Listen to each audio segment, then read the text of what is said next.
Matryoshka. Ma mère m'a changé l'âme. Voilà l'expression qui est on ne peut plus belle pour voir comment Jacques Séguéla s'est animé tout au long de sa vie. Et les rencontres l'ont évidemment nourri. Alors il a été à la fois pharmacien, puis journaliste, puis homme de pub. On le sait. Mais comme pour chacun, ce sont les rencontres qui font l'homme. Et il y a eu plusieurs personnes qui ont changé l'âme de Séguéla.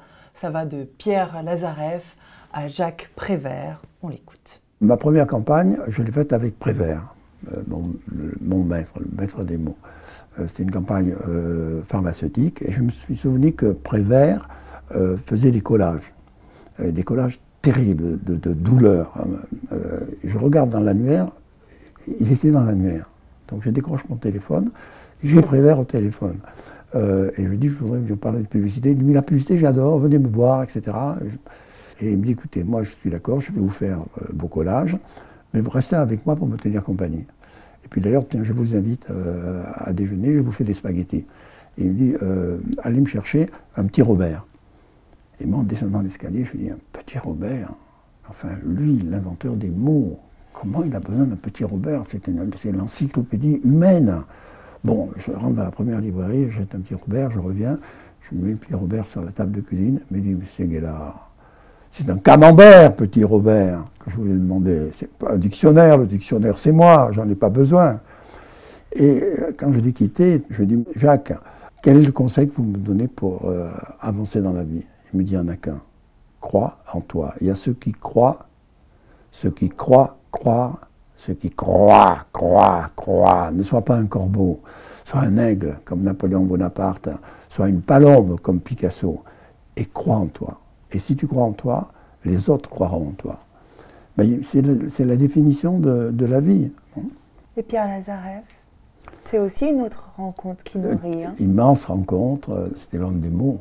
À retour de mon tour du monde, j'ai créé un livre qui s'appelait La Terre en rond, qui a eu du succès, qui m'a ouvert les portes de Match. Donc j'ai fait 2 ans à Match, puis je suis parti au service militaire, et je me suis trouvé dans une chambrée avec Philippe Labro, avec Francis Weber, avec Juste Jacquin, avec Depardon. Ça dit un peu la destinée quand même. C'est pas banal. Hein. C'est pas banal. Bon, à l'époque, vous ne saviez pas que ça allait être incroyable. Pas du tout, mais pas du tout, pas du tout. Et, surtout pour eux. On a été chercher de faire un Paris Match militaire qui s'appelle TAM. Ça a duré 2 ans et demi. Et donc c'est là que j'ai appris mon métier. C'est comme ça que je suis rentré à Match. Et après, je suis allé frapper à la porte de Lazareff parce que j'étais tellement fasciné par cet homme. Non. Il vous a appris quoi, lui? Mais lui, il m'a appris le poids des mots. Quand j'ai eu 30 ans, il m'a invité au Fouquet, il avait sa table au Fouquet, il m'a dit, Séguéla, maintenant il faut parler de plan de carrière. Il me dit, mais d'ailleurs toi, tu n'es pas fait pour des vieux métiers, tu es fait pour les métiers neufs, va dans la pub. J'ai dit, quoi dans la pub? Je ne connais rien à la pub. Va dans la pub. Et puis je rentre chez moi, je me dis, bon, c'est Pierre Lazareff, c'est mon maître à penser, il faut l'écouter. Ça vient peut-être d'ailleurs, il faut l'écouter. Et le lendemain, je lui écrivais une belle lettre de démission, tout l'amour que je lui portais, et je frappe à la porte de mes copains qui m'avaient accueilli lorsque j'étais revenu du Tour du Monde, qui était le patron de la pub, de la publicité, des relations presse de Citroën, et qui me disent, mais tu veux faire de la pub? Va dans notre agence. Et je vais directement dans leur agence qui était d'Alpire, et c'est de là que je vais enchaîner ma publicité, et que je vais changer de métier en une journée, sans ne rien connaître de la chose.